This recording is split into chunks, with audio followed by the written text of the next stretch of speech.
এখনো যে সন্ত্রাস বিরোধী আইন সহ বিভিন্ন আইন রয়েছে, সেই আইনেও এই সংগঠন হিসেবে আওয়ামী লীগ এবং তার অঙ্গ সংগঠন ছাত্রলীগ, যুবলীগের বিচার করা যায়। এবং অবশ্যই এই গণ অভ্যুত্থান পৃথিবীর বুকে বাংলাদেশকে নতুন করে চিনিয়ে দিয়েছে। কাজে এই গণ অভ্যুত্থান ছাত্র নাগরিকদের উপরে হামলা এবং হত্যাযজ্ঞে যারা জড়িত, তাদের একটা দৃষ্টান্তমূলক শাস্তির মাধ্যমে বিশ্বের স্বৈর শাসকদের জন্য একটা দৃষ্টান্ত স্থাপন করতে হবে। এবং এই গণহত্যার যদি বিচার না হয়, এই ছাত্র নাগরিকদের অভ্যুত্থানে নিরস্ত্র জনগণের উপরে হামলা চালিয়ে যে বর্বরচিত হত্যাযজ্ঞ হামলা চালানো হয়েছে, বিচার যদি না হয়, তাহলে এর কিন্তু পুনরাবৃত্তি ঘটতে পারে। এদেশের জনগণ বারবার রাজপথে নেমে রক্ত দিবে, লড়াই করবে, আমরা সেটা চাই না।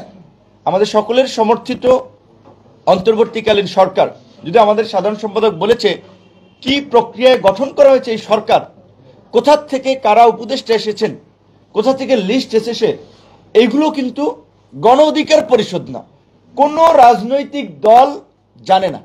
রাজনৈতিক দল না, আপনারা নিউ এজের সম্পাদক জনাব নুরুল কবির সাহেবের সাথে প্রধান উপদেষ্টার ইন্টারভিউ শুনেছেন। তিনি কি বলেছিলেন? তার কাছে একটা তালিকা ধরিয়ে দেওয়া হয়েছে, তিনি যাদেরকে যাদেরকে চীনের একমত হয়েছেন। এই তালিকাটা কোথা থেকে আসলো এটা কিন্তু আমরা কেউ জানি না। তারপরেও দেশ এবং জাতির বৃহত্তর স্বার্থে আমরা সরকারকে সমর্থন দিয়েছিলাম দেশকে সংকট থেকে উত্তরণের জন্য। 6 মাসে সরকারের পারফরমেন্স, তাদের দুর্বলতা এবং অদূরদর্শিতায় দেশে গতি আসে নাই। দেশের সংকট থেকে উত্তরণের কোনো ভালো লক্ষণ আমরা দেখতে পাচ্ছি না। আমরা মনে করি যে বর্তমান এই উপদেষ্টা পরিষদ নিয়ে সরকারের আগামী দিনের চ্যালেঞ্জ মোকাবেলা সম্ভব নয়। উপদেষ্টা পরিষদের পুনর্গঠন প্রয়োজন। এবং সরকার যে শুরুতে ভুল করেছে, গণ অভ্যুত্থানের অংশীজন এবং রাজনৈতিক প্রতিনিধিত্ব সরকারে না রেখে আমরা সরকারকে অনুরোধ করব মেজর পলিটিক্যাল পার্টিগুলোর সাথে আলাপ করে অতি দ্রুত সময়ের মধ্যে এই সরকারের কার্যক্রমকে বেগবান করার জন্য, কাঙ্ক্ষিত লক্ষ্যে পৌঁছানোর জন্য অনতিবিলম্বে উপদেষ্টা পরিষদ পুনর্গঠন করা হোক। এই উপদেষ্টা পরিষদ পুনর্গঠন করে এই গণ অভ্যুত্থানে গণহত্যাকারী রাজনৈতিক দল আওয়ামী লীগকে বিচারের কাঠগড়ায় দাঁড় করিয়ে রাজনৈতিকভাবে নিষিদ্ধ করে, এবং এই গত 1.5 দশকে যারা দেশের টাকা বাইরে পাচার করেছে, দেশের সম্পদ লুট করেছে, লুটপাটের মহোৎসবে জড়িত ছিল, তাদেরকেও বিচার করতে হবে। শুধুমাত্র গণহত্যার সাথে যারা জড়িত ছিল তাদের নয়, এই অর্থনৈতিক দুর্বৃত্ত মাফিয়া যারা বাংলাদেশকে একটা মাফিয়া স্টেটে পরিণত করেছে, বাংলাদেশের সম্পদ দিয়ে Dubai, Singapore, Malaysia, Thailand, USA, ইউকেতে যারা প্রপার্টি করেছে, এই সমস্ত অর্থনৈতিক দুর্বৃত্তদেরকেও বিচারের মুখোমুখি করতে হবে এবং এই পাচারকৃত অর্থ ফিরিয়ে আনার জন্য উদ্যোগ নিতে হবে। আমরা আজকের এই সংবাদ সম্মেলন থেকে সেই দাবি জানাই এবং রাজনৈতিক দলগুলোকেও আমরা পরিষ্কারভাবে আওয়ামী লীগের প্রশ্নে তাদের অবস্থান আমরা জানানোর আহ্বান জানাচ্ছি।